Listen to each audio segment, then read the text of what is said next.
They said the station was empty. Then I found an alien queen in the command chair. The unexpected welcome Finn Hawthorne had made plenty of stupid decisions in his 32 years of existence, but clicking buy now on a government surplus auction for an abandoned orbital station at 3 in the morning definitely ranked in the top 5, right up there with dating his ex-wife and trying to homebrew rocket fuel in his apartment. The listing had been buried on page 47 of decommissioned military assets, wedged between a lot of defective plasma rifles and a bulk order of expired ration bars. Class C orbital facility, he read aloud to his cat Nebula, who was the only witness to his late-night bout of financial self-destruction. Minimal structural damage. No power signature detected. Current bid, 5 credits. Nebula yawned and knocked his coffee mug off the table. Yeah, I know it's a terrible idea, Finn muttered, but his finger was already hovering over the bid button. 5 credits was roughly what he spent on lunch, and after 3 months of unemployment following the great incident with the asteroid mining laser, 5 credits might be all he had left anyway. The confirmation screen popped up with all the enthusiasm of a funeral notice. Congratulations. You are now the proud owner of orbital station designation XK7741. Please arrange pickup within 30 standard days or forfeit ownership. Finn stared at the screen, then at Nebula, then back at the screen. Well, he said to nobody in particular. At least it can't get worse. 3 weeks later, riding in the cargo hold of a supply runner bound for the outer rim, Finn was beginning to suspect that the universe had taken his comment as a personal challenge. The ship's captain, a grizzled woman named Torres who smelled permanently of engine oil and regret, had spent most of the journey listing all the ways he was probably going to die. Decompression, that's the big one, she'd said cheerfully while checking the cargo manifest. Then you've got your radiation poisoning, your space madness, your garden variety starvation. Oh, and pirates. Can't forget pirates. Thanks for the pep talk, Finn had replied, wondering if it was too late to fake his own death and start over as a moisture farmer on Tatooine. Now, floating in the cramped EVA suit Torres had grudgingly lent him, Finn got his first real look at his new property. Station XK7741 hung in the void like a mechanical spider, all jutting pylons and interconnected modules. It was bigger than he'd expected from the blurry auction photos, easily the size of a small city block. The hull showed the expected signs of abandonment, scorch marks, micrometeor impacts, the occasional missing panel, but overall it looked surprisingly intact. Told you it was a fixer-upper, Torres's voice crackled through his comm. Your docking bay is on the port side. If you can find it, I'll give you exactly 10 minutes to get inside before I leave you here to contemplate your life choices. 10 minutes? Finn protested, awkwardly maneuvering his jetpack toward what looked like an airlock. Hey, fuel ain't free, and neither is my time. Besides, if you're not inside by then, you're probably dead anyway. The docking bay doors were sealed tight, naturally. Finn spent precious minutes fumbling with the manual override, expecting to find a chamber full of vacuum and floating debris. Instead, when the inner doors finally cycled open, he was greeted by the soft hum of life support systems and breathable atmosphere. He pulled off his helmet and took a cautious breath. The air was clean, recycled, with the faint metallic tang of a functioning scrubber system. Emergency lighting cast everything in a pale blue glow, and somewhere in the distance, he could hear the gentle throb of what sounded like a working reactor. Well, that's unexpected, he muttered, then louder. Hello? Anyone home? The echo of his voice died away into silence. Finn shrugged, gathered his meager supplies, and started exploring. The first corridor was pristine. Not just clean, pristine. The deck plates gleamed, the wall panels showed no signs of wear or corrosion, and the lighting was warm and welcoming rather than the harsh emergency strips he'd expected. It was like walking through a station that had been mothballed yesterday, rather than abandoned for years. He was so busy marveling at the cleanliness that he almost missed the movement. A shadow flickered across the far end of the corridor. Then another. Finn froze, one hand instinctively reaching for the plasma cutter on his belt. Space stations weren't supposed to have shadows that moved on their own. Hello? He called again, his voice smaller this time. Footsteps. Definitely footsteps, and they were getting closer. Finn's mind raced through Torres's cheerful list of ways to die. She hadn't mentioned hostile aliens or automated defense systems, but those seemed like glaring oversights now. He was just starting to back toward the docking bay when she appeared. The woman, if that's what she was, emerged from the shadows, like something out of a dream. She was tall, graceful, with long silver hair that seemed to move in a breeze that wasn't there.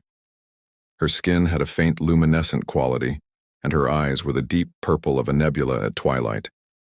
She wore some kind of form-fitting uniform in midnight blue, decorated with symbols that seemed to shift and change when he wasn't looking directly at them, but it was her ears that really caught his attention. They were elegant and pointed, sweeping back from her head like the wings of some exotic bird. "You have come," she said, and her voice was like music. Literally like music, with harmonics that made his bones resonate in ways that were definitely not human. Finn opened his mouth to explain that there had obviously been some kind of mistake, that he was just a guy who'd bought this place in a moment of cosmic stupidity, that he really should be going now before anyone got the wrong idea. What came out instead was, hi? The woman smiled, and the temperature in the corridor seemed to rise by several degrees. "I am Zara. First among the Sisterhood of the Eternal Watch. We have been waiting for you, Chosen One." Chosen what now? But Zara was already turning away, gesturing for him to follow. "Come. The others will wish to see that the prophecy is fulfilled." Finn's feet started moving before his brain caught up. This was insane. He should turn around, get back in his EVA suit, and hail the first passing ship. Instead, he found himself trailing after this impossible woman down corridors that became progressively more elaborate and beautiful. The walls here were covered in murals that seemed to move and flow like living things. Bioluminescent plants hung from the ceiling in impossible spirals, casting everything in a soft, multicolored glow. Water ran in narrow channels along the floor, following patterns that hurt to look at directly. "So," Finn said, struggling to make conversation, You live here?" "We are the Guardians," Zara replied without turning around. "We have maintained the sacred station through the long sleep, awaiting the return of the chosen commander." "Right, the chosen thing. About that, the signs were unmistakable," Zara continued, either not hearing him or choosing to ignore his protests. "The station's systems awakened at your approach. The gardens bloomed. The song of welcome echoed through the halls." Finn was pretty sure he would have noticed a song echoing through the halls, but before he could say so, they rounded a corner and he forgot how to speak entirely. The chamber beyond was vast, its ceiling lost in shadows high above. Dozens of women, all with the same ethereal beauty as Zara, all with those distinctive pointed ears, were arranged in a semicircle around what looked like a ceremonial pool. They wore variations of the same midnight blue uniform, though. Some were decorated with different symbols or colors. All of them were staring at him with expressions of wonder and reverence that made him deeply uncomfortable. One of them, a young woman with short-cropped auburn hair and silver markings on her cheeks, stepped forward and dropped to one knee. "Command us, Chosen One," she said in that same musical voice. "We are yours to lead." "Okay, seriously," Finney said, backing toward the exit. "There's been a huge misunderstanding. I'm not chosen anything. I'm just a guy who bought this place for 5 credits in an online auction. I don't even know what I'm supposed to be chosen for." The women exchanged glances. The one who'd knelt, her uniform marked her as some kind of warrior, with what looked like weapon harnesses across her shoulders, tilted her head like a curious bird. "You speak of the sacred transaction," she said. "The ritual exchange that bound your fate to ours." "It was an auction," Finn protested, "on a government surplus website. There was no ritual anything." But even as he said it, he could see they weren't buying it. If anything, their expressions of awe were deepening. Zara placed a gentle hand on his shoulder, and he felt a strange tingling where her skin touched his. "Such humility," she murmured. "To speak of the sacred transaction as a mere auction. Truly, the choosing was wise. A new voice spoke from the far side of the chamber, older and more resonant than the others. Bring him to the Queen's chamber. She has been waiting long enough.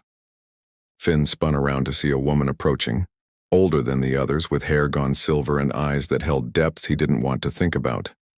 Her uniform was more elaborate, marked with symbols that seemed to move and shift of their own accord.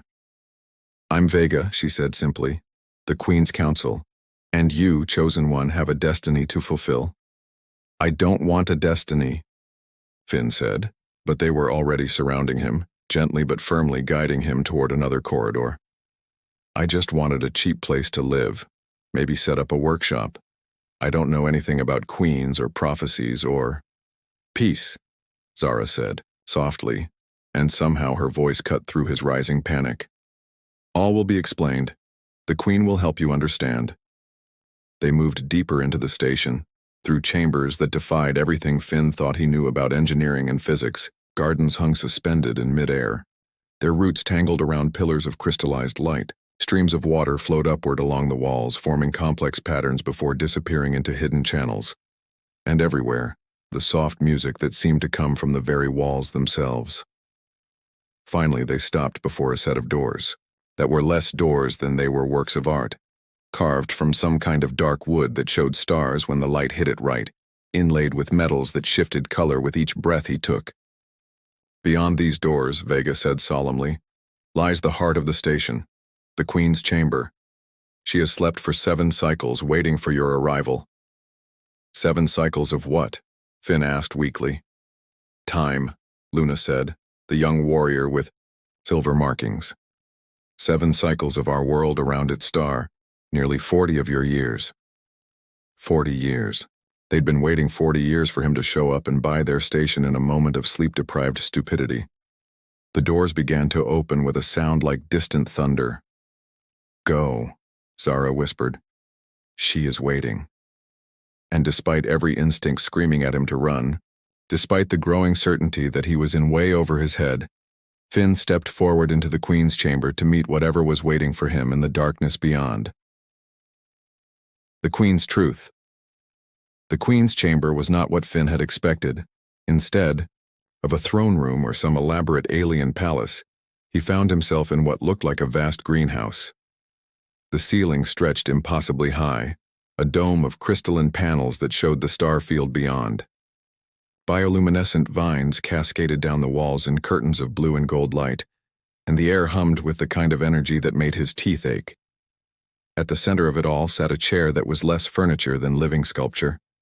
It had grown, from the floor itself, roots and branches intertwining to form something that pulsed with its own heartbeat, and in that chair, surrounded by tendrils of light that moved like breathing, was the Queen. She was beautiful in the way that natural disasters were beautiful, terrible and magnificent and completely beyond human comprehension. Her skin had the translucent quality of deep ice, and her hair fell in waves of silver that seemed to contain entire galaxies. She was tall, even-seated, with the same pointed ears as the others, but marked with intricate tattoos that shifted and moved across. Her skin like living things, her eyes were closed. Is she? Finn started to whisper, then stopped as those eyes opened and fixed on him with the intensity of twin suns. Sleeping, Queen Lyrian said, and her voice was like the first note of creation. Dreaming, waiting. She smiled, and Finn felt something fundamental shift in his chest. Hello, Finn Hawthorne. He blinked. You know my name. I know many things. Your name, your loneliness, the weight you carry from your failures. She gestured, and the chair began to shift, lowering her until they were at eye level. I know why. You bought this station for 5 credits at 3 in the morning while your cat knocked things off tables. How could you possibly? Because I've been watching your world for longer than your species has had written language, Lyrian said simply. Waiting for the right moment, the right person, someone desperate enough to take a leap of faith, skilled enough to help us, and... She paused, studying his face. Kind enough to stay when they learn the truth. The truth, right? Because apparently, His life hadn't gotten complicated enough yet. My sisters believe you are our prophesied savior, the Queen continued, rising from her chair with fluid grace. They think the ancient writings spoke of a chosen commander who would arrive in our darkest hour to lead us to victory. But that's not what you think. Lyrian smiled, and it was sad and knowing and terrifyingly beautiful. I wrote those prophecies, Finn Hawthorne. They're not predictions. They're recruitment ads. The bottom dropped out of Finn's world. What? My people are dying, she said, moving to one of the crystal panels that looked out into space. Our homeworld, Valdris, circles a star that's been growing unstable for the past century. Solar flares, radiation storms, mass extinctions. We've tried everything. Atmospheric processors, planetary shields, even partial terraforming of our moons. Nothing works. Finn felt like he was drowning in revelation. So you came here. A scouting mission. 7 cycles ago, we detected this abandoned station and claimed it as a waypoint. I put myself into the deep sleep while my sisters maintained watch, hoping that eventually someone would come. Someone with the skills to help us find a new world to call home. But why the whole chosen one charade? Lyrian turned back to him, and her expression was almost apologetic. Because nobody helps strangers anymore, Finn. Not really. But everyone wants to be special. Everyone wants to matter. The prophecy gives people a reason to care about something bigger than themselves. It was brilliant and manipulative and completely insane. Finn sank into what looked like a chair made of crystallized starlight. So I'm not actually chosen for anything. Oh, but you are. The Queen moved closer, and he caught a scent like ozone and winter mornings. Not by destiny or ancient prophecy, but by choice. Your choice. You could leave right now. Take one of our shuttles. Return to your old life. Pretend none of this ever happened. Or you could help us save my people. Before Finn could respond, an alarm began sounding somewhere in the depths of the station. Not the harsh blare of human emergency systems, but something organic and haunting, like whale song mixed with thunder. Lyrian's head snapped up, her eyes suddenly blazing with urgency. No, not yet, we need more time. What's happening?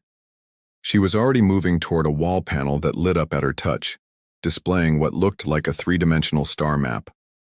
A cluster of red dots was moving steadily toward a blue marker that Finn assumed was their current position. The Devourers, she said grimly.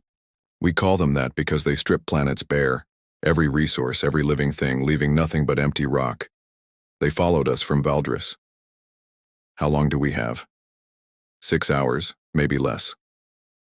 Lyrian's fingers danced over the controls, and the chamber filled with holographic displays showing ship configurations, weapon arrays, shield generators. They're faster than we anticipated. The doors burst open behind them, and Zara rushed in with Luna and several other sisters Finn hadn't met yet. My queen, Zara said, breathing hard. Long-range sensors have detected the swarm. They'll be within weapons range soon. I know. Lyrian turned to Finn, and he saw something in her expression that made his stomach clench. This is where your choice becomes real, Finn Hawthorne. We have weapons, but they're designed for our physiology, our neural interfaces, our quantum awareness. A human couldn't operate them. But this station has human technology integrated into its core systems. Military-grade defensive arrays, shield generators, point defense cannons. The previous occupants were from your Earth Defense Coalition. Finn's engineering background finally kicked in, and he started seeing the possibilities. You need someone who can interface with human systems while you handle the alien tech. A partnership, Lyrian said. Your people's weapons, guided by our knowledge. It might be enough to hold them off long enough for us to jump to hyperspace. And if we fail? The Queen's smile was sharp as winter starlight. Then we all die together, which is still better than dying alone. More alarms started sounding. Through the crystal dome above, Finn could see lights beginning to appear in the distance. Tiny, at first, but growing steadily brighter. Finn, Luna said urgently. The human command systems are located in the lower ring. If you're going to help us, we need to move now." He looked around the chamber at these impossible women who'd been waiting decades for someone, anyone, to stumble into their lives and offer hope. He thought about his empty apartment, his unemployed status, his cat who would probably be just fine with the neighbor who'd been feeding her anyway. Then he thought about an entire species facing extinction, and a group of warriors who'd spent 40 years maintaining a vigil for help that might never come. "Okay," he said, standing up. "But I want hazard pay." Lyrian laughed, a sound like silver bells in a hurricane. "If we survive this, Finn Hawthorne, I'll give you a planet." They ran through corridors that were transforming around them as the station shifted from peaceful sanctuary to fortress. Walls slid back to reveal weapon emplacements, and the gentle lighting was replaced by tactical displays and targeting systems. The sisters moved with fluid precision, each taking positions at controls that seemed to grow from the walls at their touch. The human section was exactly what Finn had expected: harsh angles, utilitarian design, everything labeled in at least 3 languages. He slid into the main command chair and felt the familiar embrace of human technology wrapping around him. "Systems coming online," he called out as displays flickered to life around him. "Holy hell, what did these people do out here? This is enough firepower to level a small moon." "They were guarding something." Zara's voice came through the comm system. "We never learned what. The station was abandoned when we found it." Finn's hands moved across the controls with the muscle memory of a dozen similar systems. "Well, whatever they were guarding, we're about to find out if their toys still work." The first wave of devourer ships appeared on his sensors like a rash of angry red dots. They were organic-looking things, all curves and spines, moving in patterns that hurt to track. "They're beautiful," Luna breathed over the comm. "They're also trying to kill us," Finn pointed out, targeting the lead ship, initiating defensive protocols. The station shuddered as the first plasma cannons came online, sending streams of coherent energy toward the approaching swarm. The devourers scattered like startled fish, then regrouped and began their attack run. "Shields at 70%, Finn called out as the first impacts rocked the station. "These things pack a punch." "Hold them off," Lyrian's voice, calm and commanding. "I'm charging the hyperspace drive, but it needs time to cycle." Time. Right. The one thing they didn't have. The battle became a blur of flashing lights and desperate maneuvering. The devourers fought like a living thing, coordinating their attacks with an intelligence that was both impressive and terrifying. Finn found himself working in perfect synchronization with the sisters, his human tactical systems complementing their intuitive understanding of space combat. "Hyperspace drive at 60%, Lyrian reported. A massive impact nearly threw Finn from his chair. "Shields down to 30%. I don't think we can—" "Wait," Zara's voice sharp with realization. "Finn, scan Sector 7 Alpha. Those aren't all devourer ships." Finn adjusted his sensors and felt his heart jump. 3 ships were breaking away from the main swarm, but their configuration was different, more angular, more human. "Those are Earth Defense Coalition vessels," he breathed. "But that's impossible. This sector was abandoned decades ago." A new voice crackled through the communication array, speaking in accented English. "Unknown station. This is Commander Dex Morrison aboard the EDS Valkyrie. We've been tracking those alien hostiles for 6 months. Request immediate assistance and tactical coordination." Finn looked at the displays showing their desperate battle, then at the image of Queen Lyrian coordinating her sister's defense of their temporary home. "Commander Morrison," he said into the comm, "this is Finn Hawthorne aboard station XK7741. We've got alien refugees under attack by hostiles designated as devourers, requesting immediate military assistance." "Copy that, Hawthorne. Good to hear another human voice out here. We're moving to intercept. Try to keep those refugees alive. We've got some questions for them." The next few minutes were chaos. The Earthships engaged the devourers with military precision, while Finn coordinated the station's defenses. The combined firepower was enough to drive off the main swarm, though several of the organic ships managed to escape into hyperspace. As the immediate danger passed, Finn slumped back in his command chair, adrenaline still coursing through his system. Around him, the station was already beginning to shift back to its peaceful configuration. "Hyperspace drive at full charge," Lyrian announced. "We can leave whenever you're ready." But Finn was looking at the tactical display, where the 3 Earthships were maintaining a respectful distance. Commander Morrison wanted to talk to the aliens, and Earth's first contact protocols were complicated. "Lyrian," he said slowly, "I think we need to discuss your options." 20 minutes later, he was in the Queen's chamber again, but this time with a holographic projection of Commander Morrison floating between them. The military officer was exactly what Finn had expected. Graying hair, sharp eyes, the kind of bearing that came from decades of making life-and-death decisions. "Your Majesty," Morrison was saying, "on behalf of the Earth Defense Coalition, I want to thank you for your assistance against the Devourer threat. We've been tracking them for months." "They are a plague," Lyrian replied simply. "They destroyed our world and countless others. We had hoped to find sanctuary, but it seems they will pursue us wherever we go." Morrison nodded grimly. "Which brings me to my proposal. Earth has been looking for allies in this sector. Your people clearly have advanced technology and significant military capabilities. We could offer you sanctuary in exchange for a mutual defense pact." Finn watched Lyrian's face as she considered the offer. He could see the hope warring with caution, the desire for safety balanced against the fear of being trapped in another doomed situation. "What kind of sanctuary?" she asked finally. "A planet," Morrison said, "in the Kepler system. It's been terraformed but never colonized. We were saving it for the right opportunity. Your people could settle there, maintain your culture, your autonomy. In exchange, we'd coordinate our defenses against threats like the Devourers." It was a good offer. Maybe too good. "There's a catch," Finn said, "because someone had to." Morrison's smile was rueful. "Smart man. Yes, there's a catch. The planet is currently occupied by automated mining operations that have gone rogue. We need them cleared out before it's habitable." "How rogue are we talking?" Finn asked. "The kind that shoots first and doesn't bother with questions," Morrison admitted. "It's a significant undertaking. Dangerous. We'd provide support, but your people would be taking the primary risk."